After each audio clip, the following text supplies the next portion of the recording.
Boa noite, amigos. Bem-vindos a mais uma edição do nosso Entre Nós Podcast. A gente está de volta. Eu prometi que a gente voltaria e aqui estamos. Hoje a gente vai abordar um tema muito interessante sobre o efeito Trump. Há muita gente falando hoje nas mídias e a gente acompanha diversos momentos o que muito se fala sobre tarifação, taxação, né? Diversos termos. E hoje eu estou aqui com diversos especialistas, são três, pessoal super engajado em assuntos relacionados não só ao mercado financeiro, não só à economia internacional, não só à análise de mercados também, como outros assuntos que de alguma forma interligam o mercado e fazem com que se haja uma melhor percepção de como é que esses efeitos causados pela taxação e que nós consideramos aqui efeito Trump poderá no curto, médio e longo prazo influenciar as suas decisões, a sua vida e até mesmo o seu dia a dia. Eu vou passar rapidinho já para apresentar aqui os meus convidados, mas antes eu queria pedir a todos vocês, se é a primeira vez que você veio aqui para o canal, subscreva, ative o sino das notificações, porque aqui tem conteúdos relevantes e deixe aqui a sua opinião em função do papo que a gente vai ter aqui com os meus convidados. E eu vou já aqui saudar os meus convidados, que é o Adalto, o Leonardo e também a Débora, mas antes eu vou apresentar cada um deles e na medida que eu for passando a palavra para vocês, se quiserem complementar o que faltar aqui na minha apresentação, são livres de o fazer. Eu tenho aqui a Débora comigo, a Débora é internacionalista, né, investigadora em assuntos ligados também a economia e relações internacionais e por isso que eu Exato. tive aqui o cuidado de ter a Débora conosco nesta conversa para que possamos complementar melhor esse debate. Débora, tudo bem? Tudo bem, Eliseu. Primeiramente, quero agradecer muito, né, pelo convite. Realmente é uma temática muito relevante e é uma honra, realmente, estar aqui nessa Uhum, mesa, que é composta por pessoas tão com conhecimento tão bacana. uhum. E vamos juntos, né, então, tentar traçar uma discussão bem interessante ali. É, Muito obrigada, primeiramente, a você. Muito bom. Tem também comigo aqui o Leonardo. Leonardo é analista de investimentos. Leonardo, bem-vindo. Como é que você está, meu amigo? Obrigado, Eliseu. Obrigado a todos aqui da mesa. Uma honra estar aqui no meio de pessoas tão qualificadas. E vamos lá, cara. Vamos destrinchar esse tema aí que está tão em alta, né? E que traz aí tanta discussão dentro do mercado. Joia. E comigo está também o Adalto. O Adalto é assessor de investimentos. Adalto, bem-vindo. Como é que você está? Primeiramente, agradecer o convite aí, Eliseu. Fico muito grato de estar aqui, especialmente aqui com esses convidados aqui tão relevantes aí, né, no mercado. Eu tenho certeza que a gente vai trazer esse tema que está em pauta aqui para a mesa e poder agregar um pouco aqui para os nossos telespectadores. Massa. E assim, já para quebrar o gelo, agora que a audiência já conhece os meus convidados, por que tarifar? Qual é a ideia do Trump com esta taxação, esta. Eu não sei se diria tarifação, se está correto. Não sei se vocês me corrigem se eu estiver errado, mas pronto. Qual que é a ideia do Trump por detrás disso? O que é que está por detrás desta ideia de querer tarifar, querer taxar a China, o resto do mundo? Boa. Quem quer começar? Eu acho que, sim, primeiramente, acho que o principal ponto é quando a gente vai olhar a balança comercial, né? Já Uhum, tem alguns anos que os Estados Unidos, eles mais importam do que exportam, então acho uhum, que isso acaba trazendo uma certa preocupação para o presidente Donald Trump. uhum, Então, quando ele faz isso, primeiramente é poder trazer essa proteção para o país uhum. e conseguir aumentar ali a sua, a sua exportação, né? Porque fazer com que o mercado consuma o que é produzido dentro dos Estados Exatamente. Unidos mesmo, né? Uhum, Show. Para complementar também, né? Isso que o Adalto pontuou ele é muito importante. uhum, Mas eu acho que o Trump ele tem ali tanto aquela questão de ter uma política mais protecionista voltada ali para o mercado norte-americano e não somente isso. Então, o Trump ele fez uma identificação de um problema que realmente de fato ele existe, né? Em algumas potências hoje que são superavitárias. Então, ele identificou esse problema e ele está querendo realmente tentar tratar essa questão que tanto aflige ali os Estados Unidos, não só na questão da balança, mas aflige também em um ponto de desemprego. uhum, Então, assim, eu sei que é até difícil falar um pouco sobre desemprego nos Estados Unidos, porque a gente gente sabe que é um dos países que tem uma taxa de desemprego muito baixa, né, perto dos maiores, mas existe um tópico de desemprego dentro dos Estados Unidos que ele é muito específico, que é o desemprego na questão industrial. Então, é algo que tem crescendo nos últimos anos, né, nas últimas décadas, na verdade, principalmente porque já é algo muito competitivo, principalmente ali já trazendo um pouco para a questão da China, né, entrar ali nesses aspectos de competir com preços tão baixos, mão de obra barata. Então, é uma questão que tem causado uma preocupação muito crescente ali nos Estados Unidos, e o Trump veio tocando nessa ferida, e é algo que é bem ali apoiado até mesmo pelos seu colégio eleitoral, né, que é justamente essas pessoas que têm se preocupado muito com essa questão do desemprego que tem se formado ali nos Estados Unidos. Exatamente. Boa. Ficou sem nada para eu falar, praticamente. Não, mas vamos lá. Eu acredito que as tarifas, elas são uma via de mão dupla, realmente, igual foi exposto. Mas eu acredito que, a longo prazo, isso seja bastante danoso. Porque você aumentando, por mais que você tenha uma redução da carga tarifária dentro dos Estados Unidos, então você acaba expandindo ali os negócios, né? Você tem um efeito danoso a longo prazo, porque você aumentando a tarifa para, enfim, outras nações, né, como o caso da China hoje, que a gente vê muito em alta, a gente tem uma coisa muito ruim do ponto de vista... Cortou, perdi a linha do raciocínio. Mas as tarifas, elas, de fato, elas são muito danosas a longo prazo, porque essas empresas, né, agora já trazendo um pouco para o mercado financeiro, a gente tem essas empresas importadoras, né, muitas delas são negociadas em bolsa, então essas empresas acabam tendo que importar esses produtos, sofrem essas taxações, e isso repassa para toda a cadeia de consumo como um todo, até chegar no cliente final.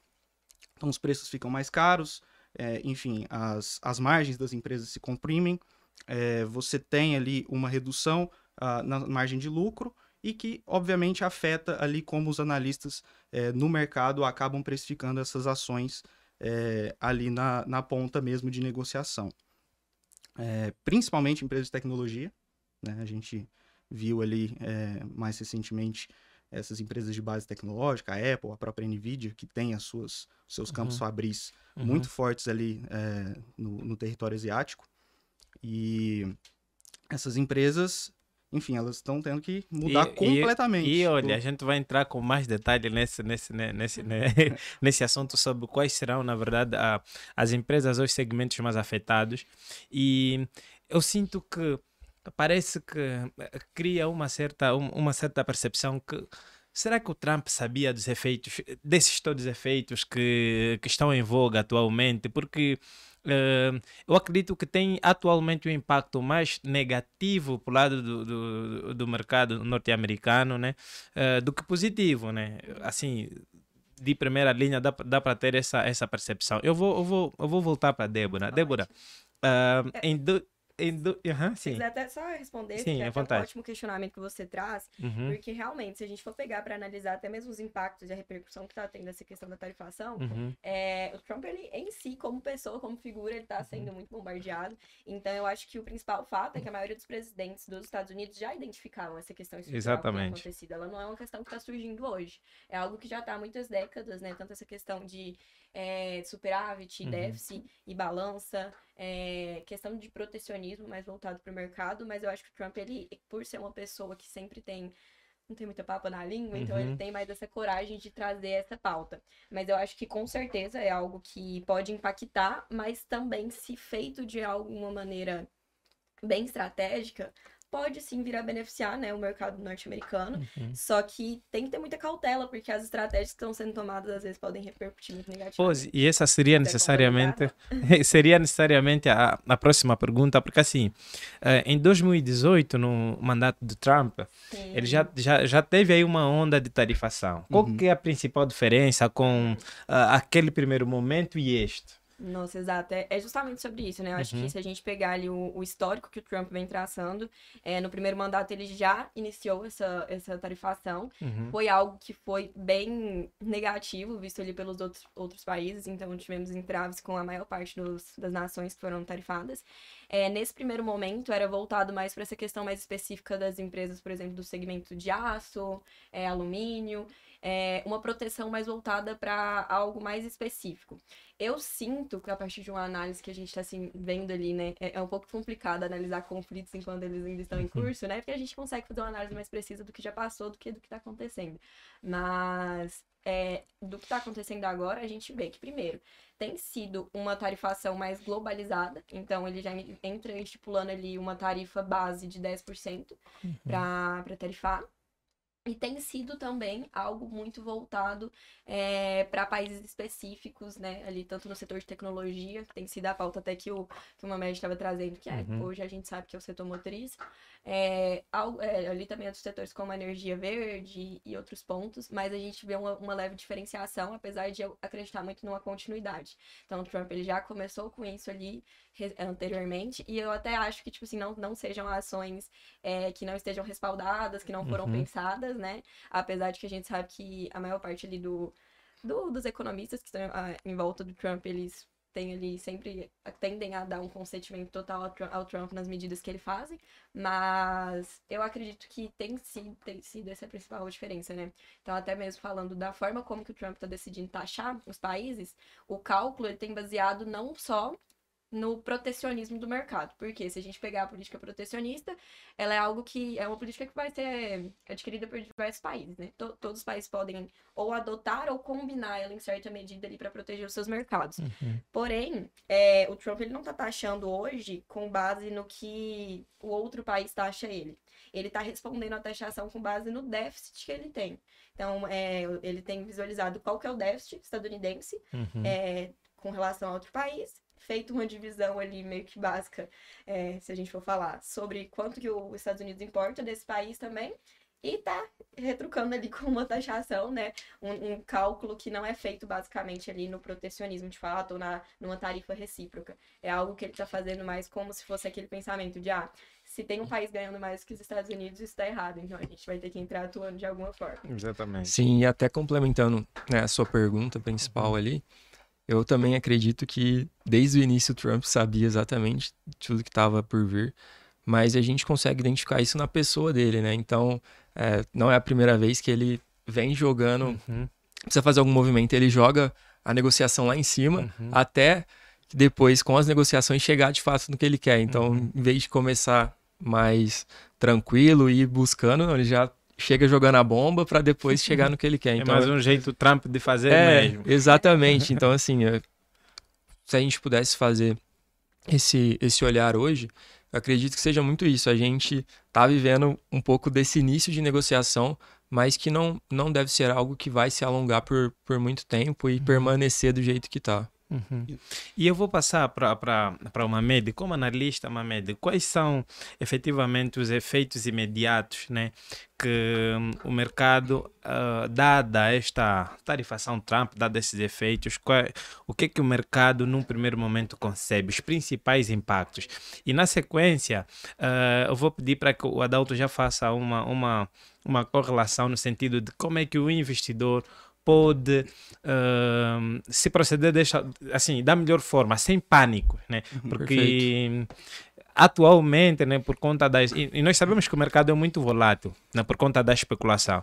Então, quando existem informações assim de alto impacto, existem não só impactos no próprio mercado causados pela expectativa do investidor, mas também a expectativa do investidor, né, poderá ser impactada pelos efeitos que são notados no mercado. Isso. Então, quais são esses efeitos que efetivamente, num primeiro momento, são notados atualmente? Legal. Só para complementar o Adalto e a Débora, né, muita gente acaba caindo na falácia de que o Trump ele é uma pessoa imprevisível, né? Ele faz as ações da forma que ele quer, então muita gente se pergunta qual é o próximo passo dele.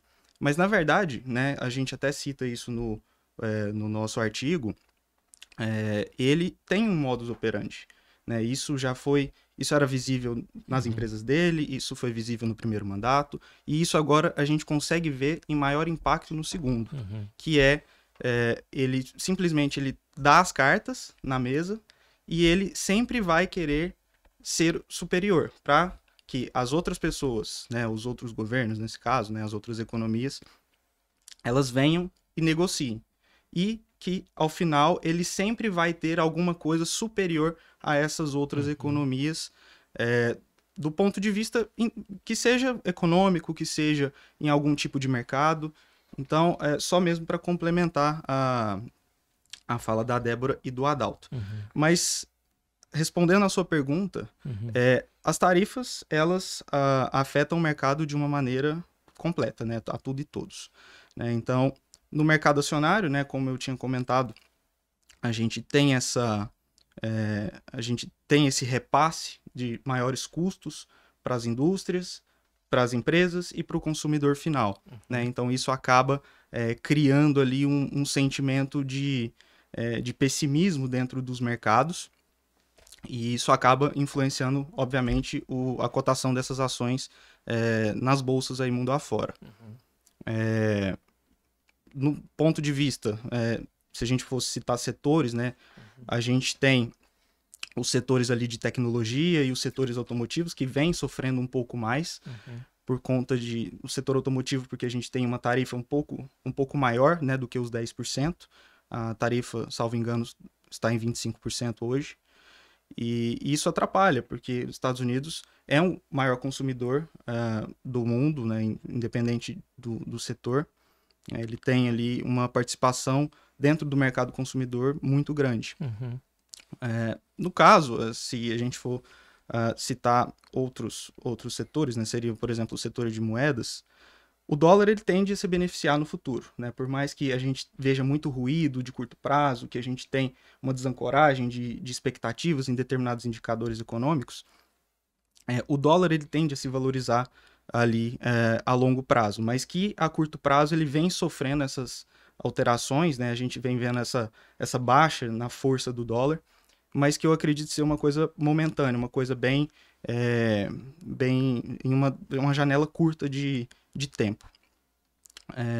Então, isso acaba criando espaço para outras moedas, né? Como, por exemplo, o iene e o euro, que eram moedas que vinham muito desvalorizadas por conta de problemas macroeconômicos de uma forma geral, mas muito pautadas no mercado interno. Então a gente tinha essas moedas desvalorizadas e isso foi até bom para dar uma oxigenada nas outras economias que não a americana. Então, no meu ponto de vista, eu acho que esses ruídos que a gente vê agora a curto prazo, eles são...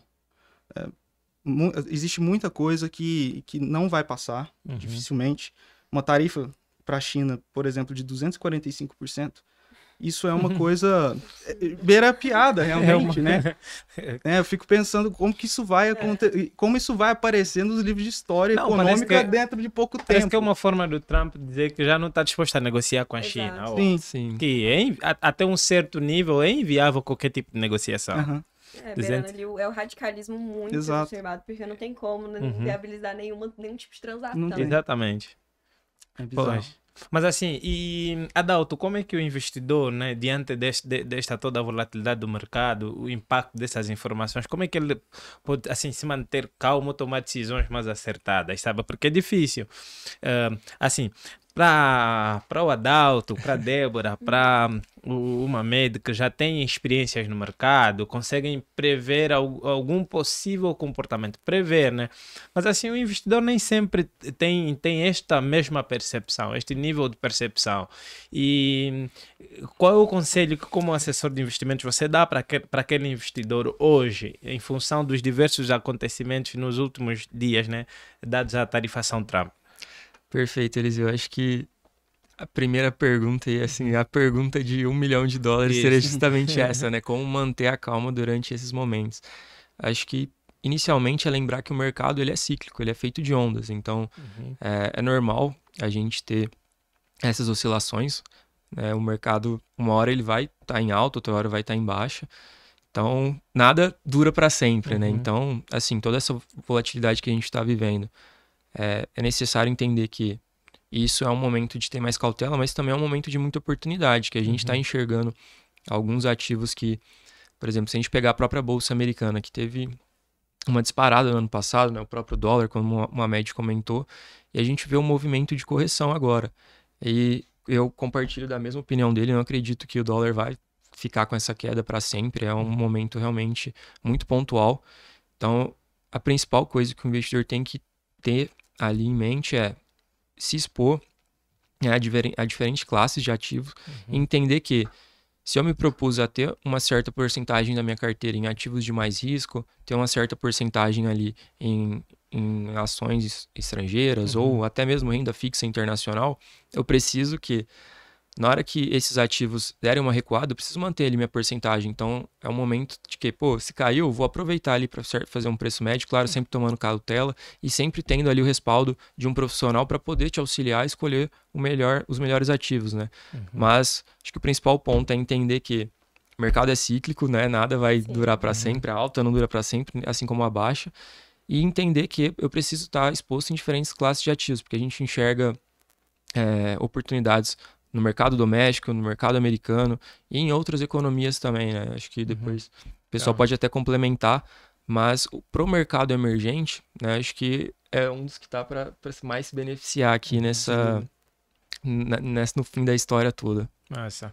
E, assim, Débora, no seu olhar como internacionalista, além de elementos econômicos, será que existem ali alguns elementos geopolíticos por detrás deste conflito, né, desta suposta guerra comercial? Nossa, acho que essa pergunta a gente poderia passar, tipo, horas pra responder ela, porque vai entrando ali em várias variáveis, mas a partir de um olhar assim, mais crítico, eu com certeza diria que não é só uma guerra comercial, tem vários outros fatores geopolíticos que vão influenciar na tomada de decisão ali, porque eu acho que até mesmo se a gente for desenhar uma linha histórica de tudo que vem acontecendo nessas relações entre principalmente China e Estados Unidos, que é o que a gente vai mais delimitar aqui, não é algo que vem acontecendo desde hoje, né? Então, assim, historicamente, se a gente pega o nosso sistema internacional, a gente entende que os Estados Unidos, ele estabelece uma posição hegemônica, né? Ele é o hegemon do mercado hoje ainda. Então, nesse ponto, a gente vê que a China, sempre em todos os momentos que os Estados Unidos teve ali um enfraquecimento, crises financeiras, né? Crises financeiras que desencadearam crises globais, a China utilizou muito disso para começar a crescer mais ainda. Então, a gente vem, né, vendo ali uma ascensão, principalmente dos anos 2000, que a China vem crescendo e é muito claro o interesse da China em se tornar também uma potência hegemônica, né? E no caso, tomar, então, esse hegemon ali, essa posição hegemônica. Mas para isso, são vários fatores que vão levar em consideração. Então, assim, o Trump ele já declarou claramente que a China é o maior aliado dos Estados Unidos hoje, né? Até em tweets ali, se vocês pegarem desde antes mesmo do primeiro mandato dele, ele já declara isso.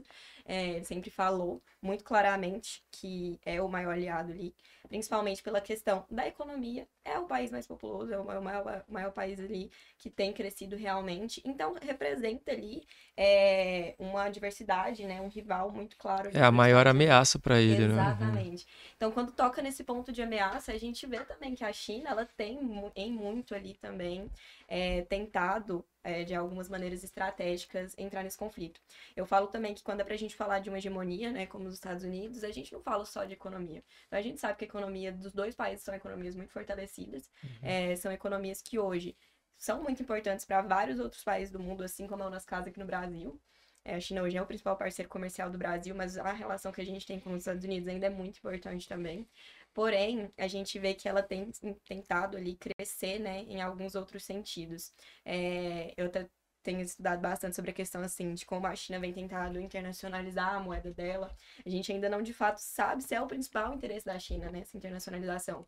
Porque essa internacionalização, ela inclui ali outros fatores, né, para o país. Então, é o caso próprio dos Estados Unidos hoje. Hoje, os Estados Unidos, eles se endividam em dólar e eles geram em dólar. Então, tipo assim, isso também tem impactos para o país, para a economia estadunidense. Mas eu acho que claramente tanto em pontos até mesmo ideológicos, se a gente for pegar, são dois países claramente opostos, né? E a ideologia, ela também é importante quando a gente fala de hegemonia, porque a hegemonia, ela não entra só em aspectos econômicos. Então, para falar de um sistema internacional, a gente sabe que a questão ideológica, a questão política, ela conta e muito. Então, em fatores políticos, em fatores ideológicos, a gente sabe que são países divergentes. Então, acho que tem muito palco aí ainda pra gente assistir algumas outras coisas que vão entrar em pauta. E eu acho que as tarifações, o comercial em si, é uma das ferramentas que estão sendo utilizadas para, né, de fato ali evoluir ou não para uma guerra comercial. Exato, e assim, acho que a principal coisa também que a gente consegue enxergar é países que não conseguiram se aliar tanto aos Estados Unidos, a China foi e conseguiu fazer essa relação. Então é justamente hoje essa questão ideológica que fortalece ainda mais essa guerra comercial, né? Porque a gente vê que o Trump, ele tá indo ali pros que de fato estão do lado dele, né? E os outros estão realmente se aliando à China. Cara, isso é um tópico tão importante. Países ali do Oriente Médio. Muito, e isso é um tópico tão importante que também tá em pauta, porque o Trump, né, gente, ele tem feito ali pronunciamentos muito complicados.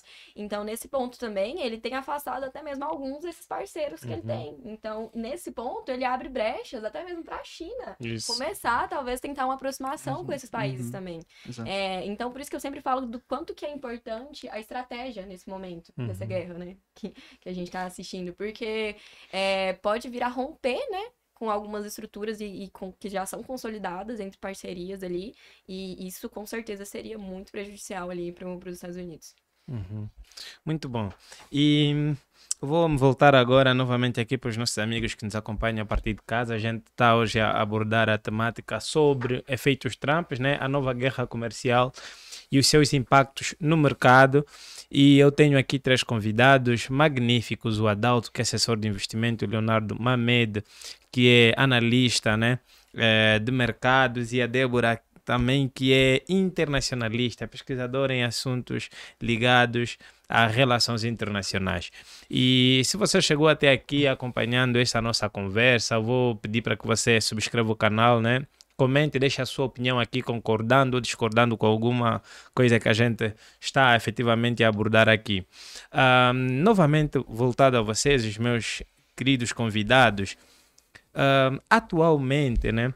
Eu sei que, e complementando o que a Débora falou, achei um aspecto bem interessante quando ela diz que parece que gera até um questionamento se a China tem esse interesse de internacionalizar até a própria moeda, porque a China, como é um país muito virado à exportação, do ponto de vista do mercado monetário, até ganha com a desvalorização da moeda. Por isso que ela mantém atualmente 3 trilhões de dólares em reservas internacionais e só em títulos norte-americanos até dezembro de 2024 tinha perto de 750 bilhões de dólares. Então é um gigante, é um dos mercados mais consumidores atualmente, com 1 bilhão de pessoas. Não tem como se cortar relacionamento com um país como a China hoje, e eu acredito que a China despertou quanto a isso. E porque a China de hoje não é a China que a gente estava acostumado a ver anteriormente, né? Que fazia qualquer coisa, negociava coisas que não prestavam. Hoje, atualmente, a gente bate no peito quando usa alguma coisa chinesa, porque é de qualidade. Tanto que o mercado norte-americano, né, buscava na China a produção de equipamentos, né, aí virados à tecnologia. E a gente vai já entrar dentro deste assunto também, né, porque primeiro tem custos menores, né, mão de obra barata e... Cara, por isso que eu fico me perguntando constantemente, nossa, se o Trump sabia dos efeitos que podem advir daqui para frente desse relacionamento com a China, por que ele arrisca tanto? Mas aí vocês disseram muito bem que o Trump não é imprevisível, ou seja, ele não está a tomar, não é um marinheiro de primeira viagem. Exatamente, né? Exatamente. Ele sabe muito bem o que está a fazer, né? E sobretudo no primeiro discurso, na tomada de posse, ele fez questão de deixar claro que quer então recuperar aquela era de ouro, né, dos Estados Unidos. E a pergunta que eu tenho para vocês agora é que a gente vai tentar discutir um pouquinho quais são ou quais poderão ser os setores mais afetados neste momento, né? E quais são os setores que poderão de alguma forma se beneficiar? Vamos olhar numa perspectiva do mercado brasileiro. Aqui, por exemplo, como é que a gente se beneficia? Quais são os setores? Primeiro, vocês são livres de fazer uma análise mais global ou tocar em aspectos mais internos aqui, virados para o Brasil. Quem começa? Eu acho que assim, a principal coisa que a gente tende a enxergar são as commodities. Então, as commodities eu acho que vão ser assim, o setor mais beneficiado. E aí, assim, como a gente é um país mais agrícola, a gente também tende a se beneficiar por isso. Até porque, com toda essa questão das taxações, a gente conseguindo fazer essa exportação, seja para os Estados Unidos ou para outros países aliados ali, a gente tem muito a se beneficiar com isso e até uma certa maneira da gente conseguir equilibrar nessa economia, porque a gente exporta, vem bastante dólar para cá e a gente consegue ali, de certa forma, manter um pouco, né, o poder de compra, o poder da nossa moeda. Massa. Pode falar? Não, bacana. Eu acho que também seguiria mais ou menos nessa linha de raciocínio que o Adalto falou. A gente vê, existe sim essa possibilidade. E eu acho que também, se fosse para falar um pouco até mesmo entrando em comércio internacional, acredito que um pouco das relações vão ser modificadas. Então, talvez tentar trabalhar ali, através até de outras parcerias. Eu acho que talvez algumas relações vão ser estreitadas e outras intensificadas. Então, é um momento, né, que cabe a cada um dos países também identificar ali, entre os seus pontos fortes e baixos, onde que ela consegue, onde que vai conseguir atuar, né? No caso do Brasil, que a gente já tem relações claras com os dois países que estão em pauta, né? Tentar trabalhar da melhor forma qual que vai ser até onde essa relação de troca ela é vantajosa, até onde que vale a pena, né, para o Brasil estabelecer essas relações e como que também dentre relações diplomáticas, apesar de que eu acho difícil, né, estabelecer relações diplomáticas nesse momento, visto, né, as ambiguidades políticas entre os dois países no Brasil e o norte-americano. Mas tentar trabalhar com essa relação, buscando ganhos de certa forma, mas buscando um pouco de cautela. Eu falaria que é um momento de tentar ter muita cautela. Então, até mesmo para o investidor, né, que está buscando trabalhar dentro de alguns pontos, né, é um momento de ter um pouco mais de conservadorismo, de observar muito o que o cenário internacional está colocando na nossa mão e não se arriscar tanto, porque eu acho que tem muitas coisas que ainda estão em curso e que ainda vão acontecer, então eu teria mais esse posicionamento. Legal. Eu concordo com o Adalto e a Débora, acho que o momento é de cautela, ainda existe muito ruído dentro do mercado e isso pode acabar influenciando mercados até que se beneficiariam com uma volatilidade. A gente até viu o ouro, quando o Trump anunciou as tarifas, a gente viu o ouro corrigindo, que era algo impensável, né? A gente, o ouro é considerado a moeda a hora que realmente está tudo de cabeça para baixo, e a gente viu ele caindo ali até abaixo dos $3.000, só que passaram-se os dias, o ouro voltou a se recuperar e está na máxima histórica agora, acredito que em torno de $3.300 era a última cotação. E assim, eu acredito que realmente o Brasil ele tenha um benefício muito claro, principalmente nas commodities. O café, que é uma commodity que os Estados Unidos acaba tendo ali uma participação muito grande, né, na compra. E até recentemente, um setor que ele era impensável, né, que talvez seria beneficiado, seria o setor de aviação. A Embraer hoje, ela tem uma participação de mercado muito grande dentro dos Estados Unidos, inclusive entre as 3 principais exportações do Brasil para os Estados Unidos, tá a de aviação e de produtos aeronáuticos, né, de peças e tudo mais. E a China vem cortando essas relações com os Estados Unidos, né? Ela recentemente fez ali uma barragem com relação à Boeing, né? Das empresas chinesas receberem esses aviões, e está dando preferência para outros fabricantes. E a Embraer está muito bem posicionada nesse setor. Então eu acho que na ponta das commodities é uma ponta que muitas pessoas acabam falando e tudo mais, mas a gente tem esses setores que a gente não leva tanto em consideração, que seria um setor, o setor aeronáutico, por exemplo. Então, será que nos próximos momentos o café vai reduzir o preço? Fica o questionamento. Será que vai? Essa é a verdadeira pergunta de milhões. Pois, muito bom. E, assim, eu tenho uma pergunta, eu vou voltar a direcionar para o Mamed, né? Qual que tem sido a resposta dos mercados emergentes, né? Qual que tem sido e qual que, mais uma vez, né? E pese embora você já tenha tocado nesse aspecto, né? Como é que a resposta desses mercados emergentes atualmente vão impactar de alguma forma o mercado brasileiro e tem algum benefício para o Brasil especificamente? Legal.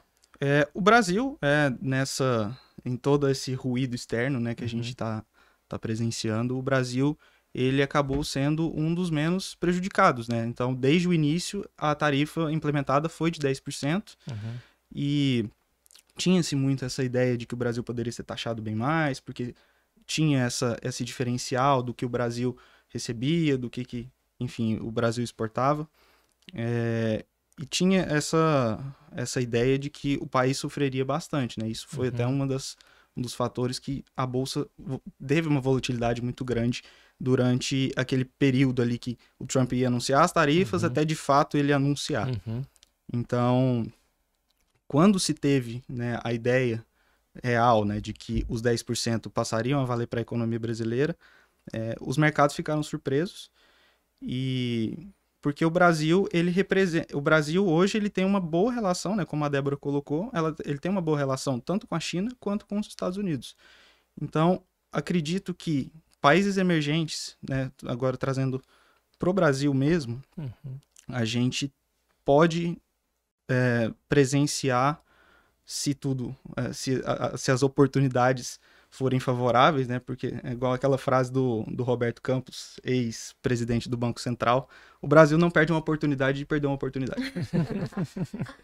Então, assim, a gente vislumbra um cenário muito positivo para o Brasil, né? A gente pode ver essa exportação para os Estados Unidos continuando ainda muito forte, apesar de que o governo fala de fazer negociações para poder baixar essa alíquota de 10%, ou mesmo fazer essa redução para alguns setores-chave. Eu acredito que o país dificilmente ele vai retaliar, assim como qualquer outro país, né, emergente, porque boa parte das exportações desses países vão diretamente para os Estados Unidos. Então, no fim, quem vai sair prejudicado são os próprios países que forem contra os Estados Unidos. Adalto, num olhar mais virado para o investidor pessoa física, como é que deve o investidor pessoa física nesse momento interpretar este cenário? Ficar apavorado, tem que aproveitar oportunidades, tem que se manter um pouquinho mais num ambiente de proteção, porque assim, no intervalo, como disse uma média anteriormente, do Trump dizer que vai anunciar a taxação, e até que ele anunciou, houve uma queda na bolsa, e muita gente disse, bolsa caiu, um bom momento para comprar. E se colocou em voga muitas outras interpretações do mercado. Há quem dizia, não é melhor esperar quando subir um pouquinho, comprar. Não, tem que comprar agora, que compra mais barato e depois vende. E gera todo esse cenário muito especulativo, e aquele nosso investidor, pessoa física, né, que talvez não tenha uma interpretação mais clara do mercado, está imergido dentro destas todas dúvidas, né? Então, qual que deve ser o comportamento dele? O que é que você aconselha no olhar como assessor de investimento? Assim, em primeiro lugar, ter mais cautela, entender que a gente está passando ali no meio do furacão. E quando a gente olha assim, hoje o maior investidor do mundo, que é o Warren Buffett, está com recorde de caixa ali. Então, ele realmente está enxergando que tem muita oportunidade para vir ali pela frente. Então, primeiramente, eu acho que o investidor ele ter uma fatia de liquidez é extremamente importante, seja para suas necessidades pessoais, suas emergências, ou até mesmo para aproveitar oportunidades, né? A gente não achar que vai montar a carteira perfeita em um único dia, né? Ela é montada ali num longo espaço de tempo, né? A partir do momento que você vai fazendo rebalanceamento, aproveitando oportunidades que estão sempre surgindo. Mas seria isso, manter cautela, entender que é necessário ter caixa, porque as oportunidades ainda estão por vir. Mas também não... Eu acho que se o investidor também ele ser muito conservador, ele acaba deixando algumas oportunidades. Então é entender que a gente está passando por um momento complicado de mercado agora. igual o Mamed complementou aqui, tem muita volatilidade em todos os mercados, mas é entender que a médio e longo prazo, tudo tende a voltar à normalidade. Então, se você, o investidor que saber interpretar as oportunidades e tomar esse risco, a médio e longo prazo ele vai ser bonificado por isso. Então, você conseguir manter ali uma certa exposição em diferentes classes de ativos, igual comentei anteriormente, você respeitá-los. Então, se eu destinei 5% da minha carteira a renda variável doméstico, que na hora que essa porcentagem diminuir, eu pegue ali uma fatia da minha carteira que eu destinei para oportunidades e faça um preço médio, mesma coisa ali para cenários internacionais. E claro, sempre buscando ali o auxílio de um profissional para que você de fato encontre oportunidades e não acaba fazendo besteira ali, alocando em ativos que vão ainda mais dificultar ali na sua geração de rendimentos, geração de renda futura. Muito bom. Débora, nossa, existe atualmente, parece que várias tentativas, não sei se eu diria tentativas de negociação, né? Porque igual ontem foi noticiado que o Xi Jinping estava disposto a negociar, contanto que o Trump nomeasse um negociador, né? Um novo negociador, e a China nomeasse um outro novo negociador. Olha aí. Mas não aconteceu. No final da tarde, a Casa Branca anuncia que 245 taxas são para a China. Então, a minha pergunta é, será que existe uma expectativa de alguma negociação aqui breve ou a tendência de agravamento? Boa. Essa questão ela é bem complexa também, porque se for para a gente pegar para analisar, os dois países estão com vários entraves entre eles. E eu acho que o ponto principal é que, assim, essa guerra comercial, ela não é uma guerra que só vem ali de aspectos diplomáticos. Porque as relações comerciais de troca entre países, elas não são apenas diplomáticas. Às vezes elas incumbem ali a partir da necessidade. Eu até queria trazer um adendo, né, que quando estavam falando, tipo, mas o Trump, ele sabe o que ele tá fazendo, ele tá respaldado. Com certeza ele sabe o que ele tá fazendo, a gente entende que ele tem ali todo um histórico, porém a gente não pode depositar tanta confiança, assim, em uma pessoa, entender que, tipo assim, ele nunca vai errar nas medidas que ele colocar, porque, com certeza, eu acho que o principal aspecto que tem sido, assim, um dificultador é que a equipe política ali do Trump, ela sempre é uma equipe que não coloca muitos freios, nem muitos limites ali no que ele vem posicionando. Então, a partir de um olhar um pouco mais analítico, né, crítico talvez, porque não tem como eu falar se vai ou resolver ou se eles vão agravar, eu diria que os potenciais, na verdade, são de que talvez ainda vai continuar em curso essa guerra, porque até vocês falaram sobre ouro, sobre reserva, né, de títulos públicos que a China tem. E, gente, assim, a China, ela não estava, no último mandato ali do Biden, ela não estava simplesmente fazendo nada e em paz, esperando que talvez o Trump não fosse voltar e que talvez as tarifas não fossem retomar. Então, assim, a China, ela já tem se preparado e se posicionado desde muito tempo para esse possível conflito. Então, talvez não exatamente para esse conflito, mas ela já estava se preparando. Então, assim, o ouro, que inclusive o Mamed falou, que é um ativo, assim, extremamente importante, né, para as reservas globais, a China, desde 2022, ela vem crescendo o percentual de ouro que ela tem nas reservas globais. E isso não é à toa. Sim. Ela vem fazendo essa aquisição, ela vem aumentando essa exposição em reserva em ouro, justamente para diminuir a dependência em dólar que ela tem e tentar, talvez, ir se preparando para esse momento de tarifação, né? Então, eu acho que tem muita coisa ainda para acontecer entre esses dois países. As relações diplomáticas são muito difíceis de ser estabelecidas, tanto é que eles nem querem tratar diretamente, eles querem ter ali pessoas intermediando. Então, acho que é um conflito, né? Um possível conflito que pode sim, talvez, ter ali exponenciais, mas ao redor ali dos outros países, a gente vê uma postura um pouco mais branda, até mesmo a União Europeia, né, tentando ser um pouco mais brando, tentando não entrar de fato em conflito, porque sabe que tem muitos aspectos negativos, mas acredito eu que ainda vai acontecer muita coisa pela frente. Acho que o principal ponto que eles vão resolver é a questão da tarifa.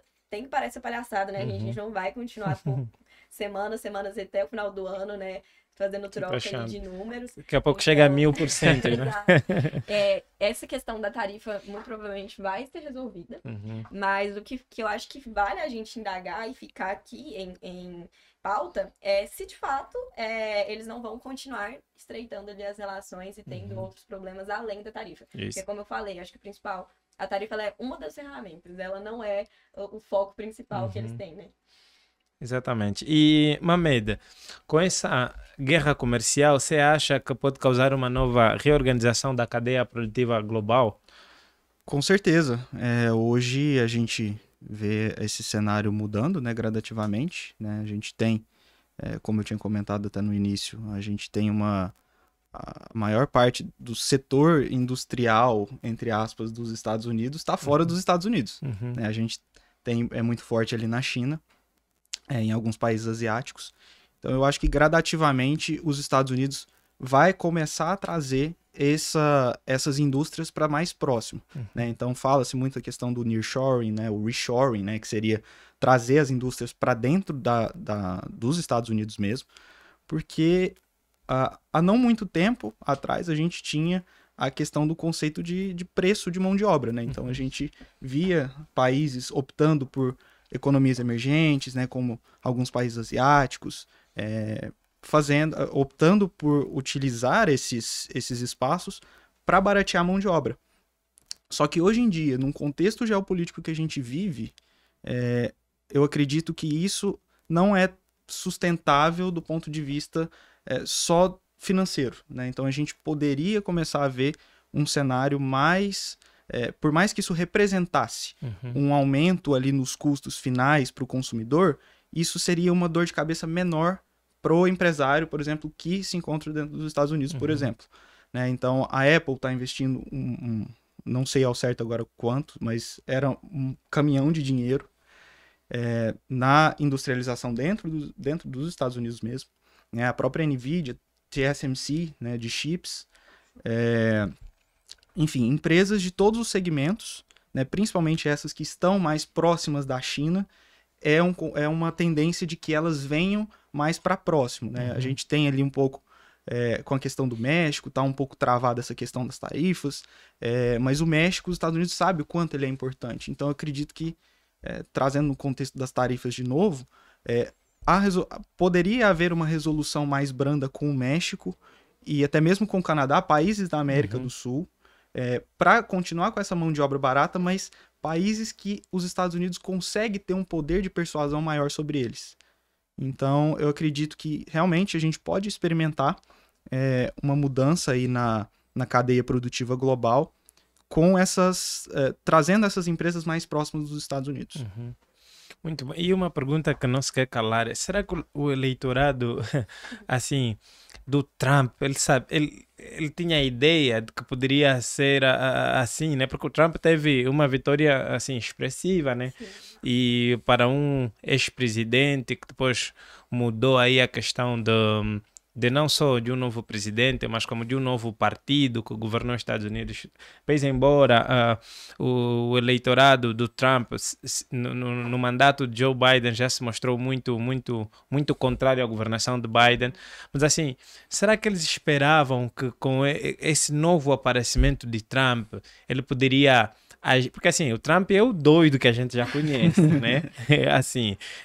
Mas o mandato de 2018 teve vários impactos, mas assim, de começo não houve assim um grande alarido igual tá dessa forma, porque desde a tomada de posse até o momento, nossa, muita coisa que aconteceu. Ele mexeu com o mercado global de uma forma muito mais significativa ainda. Será que na vossa concepção, será que assim, um norte-americano que votou no Trump, ele sabia que ele está satisfeito com isso agora?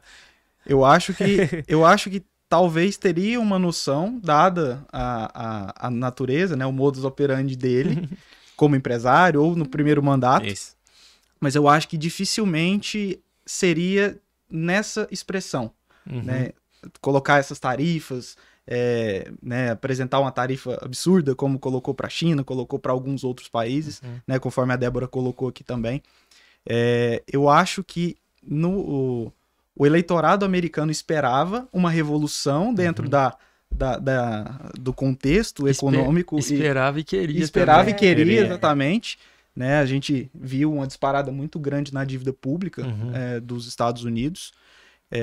Muitos dizendo até que os Estados Unidos estava próximo de quebrar. Né? Pô, como que sustenta uma dívida de 122% sobre o PIB? Né? Então, tudo que o país produz internamente, como que ele vai pagar isso? Os Estados Unidos têm a impressora do dólar. Exatamente. É simples. Ele consegue regular o quanto que a dívida dele Exato. custa, né?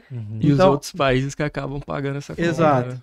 No fim, é o que acaba pagando. Pois. Mas eu acho que o eleitorado esperava essas mudanças, mas não esperava que viria nessa intensidade. Ou seja, eles esperavam o pior, mas isso é bem pior do que eles esperavam. Aí, se eu puder complementar, assim, uma boa parte, até daquele primeiro tópico que eu trouxe, uma boa parte do eleitorado do Trump é muito a favor dessa questão do fortalecimento industrial, da base industrial nacional. Então, assim, esses movimentos como American First, essas coisas assim que vem trazendo, a gente sabe que o eleitorado norte-americano é extremamente nacionalista, patriota, então eles realmente têm, assim, esse foco em proteger o país e a indústria, mas, assim, um ponto é que as tarifas, elas também imputam um custo para quem está dentro do país. Então, se você tarifa um produto, consequentemente você aumenta o custo, você pode aumentar a inflação, então tudo isso. Então, imagina você tarifar o mundo inteiro e você não esperar que vai ter impactos ali dentro da economia doméstica. A gente sabe que vai ter, então. Então, eu acho que o que vale também é até analisar se eles vão continuar felizes com essa questão, né? Se eles vão continuar satisfeitos.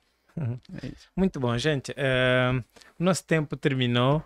Eu sinto-me muito honrado por estar aqui, por vocês terem aceito o meu convite para participarmos do Entre Nós Podcast, né? Assim, só em termos de conclusão mesmo, eu vou dar aqui a vocês cada 1 minuto e meio para concluir, para assim, últimas falas mesmo. Comece com a Débora. Eu falei demais já. Assim, é uma temática que eu acho que é muito importante, porque eu acho que a maioria das pessoas entendem que há entre a China e os Estados Unidos, mas não é. É algo que pode sim até vir a mudar a ordem econômica, a ordem monetária, que a gente tem vivido desde ali do pós-Guerra Fria. Há algumas especulações até mesmo de ser uma nova Guerra Fria, né? Então, acho que é um movimento... Acho que a gente, assim, talvez é um pouco engraçado, mas eu acho legal, né? Porque a gente leu tanto em livro de história e parece que a gente está vivendo agora esse momento. Então, assim, um pouquinho errado isso, mas é um movimento histórico que a gente está vivendo. Então, é muito importante acompanhar os posicionamentos e acompanhando como Trump tem se posicionado, Xi Jinping também. E acho que a gente vai conseguir ainda delimitar bastante sobre esse conflito. E também como que o investidor brasileiro, que é o principal, vai também utilizar desse momento para investir. Muito bom. Legal. Eu concordo com a Débora. Acho que é um momento ímpar que a gente está vivendo, não só na economia, mas eu acho que na forma como tudo acontece. E eu acredito que para esse momento, né, a gente tem que ter bastante cuidado. Né? Reforçar aqui mais um ponto. A gente tem que ter muito cuidado com a forma que a gente vai alocar, né, o próprio investidor, né, os especialistas, eles têm que levar em consideração por mais que o cenário ele acabe aliviando de certo ponto, né? Vamos supor que tenha uma pausa em alguns setores específicos e que influencie determinados países e acabe gerando fluxo. O cenário ele ainda é muito incerto e eu acredito que a gente tem que ter cuidado para alocar até mesmo em alguns ativos, né? Por mais que a gente veja bolsa barata, né? O S&P barato, criptomoedas, que tem uma dinâmica um pouco diferente, mas acaba sendo afetado pelo movimento de bolsa. Eu acredito que a gente tem que ter cuidado em todas as pontas e o momento ainda não é favorável para que a gente faça apostas muito assertivas de que não, o mercado, a China não vai segurar esses 245%, ela vai sentar, vai negociar. A gente não pode contar muito com isso. Então, a mensagem final que eu deixo tenhamos muita cautela para navegar nesse mercado que ainda acredito que está longe ainda de ser resolvido. Muito bom. Adalto?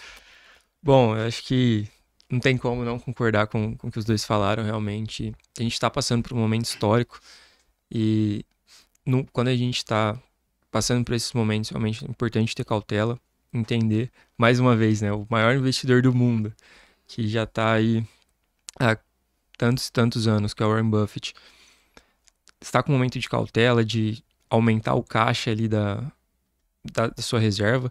Então, assim, para o momento atual, eu gostaria de deixar a mensagem pô, revisita a sua carteira, vê como é que estão as coisas e principalmente busca a ajuda ali de um profissional para ter esse debate com você, entender se a estratégia que você propôs está adequada, se é necessário fazer alguns ajustes de rota ali, para que você consiga seguir com mais tranquilidade, que eu acho que o principal ponto é você estar tranquilo com seus investimentos e estar tranquilo ali com o que você propôs para o seu recurso, para saber se, no longo prazo eu vou conseguir alcançar meu objetivo ou não.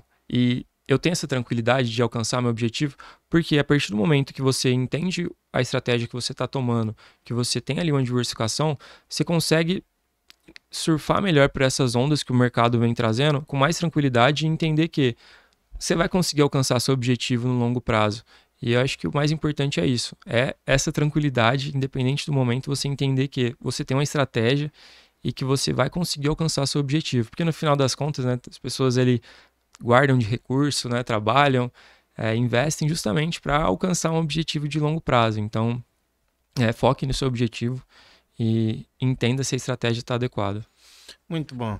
Gente, eu super agradeço a vossa participação aqui e para você que nos acompanha a partir de casa, mais uma vez, subscreva o canal, comente, né, deixa aqui o máximo de interação possível, porque assim o algoritmo entende que esse conteúdo é relevante e como né, ele vai recomendar para mais gente, concordando, discordando, deixa aqui a sua opinião, o que você acha que esse conflito, essa guerra comercial de certa forma vai impactar o mercado, vai impactar o seu dia a dia, até mesmo os seus investimentos.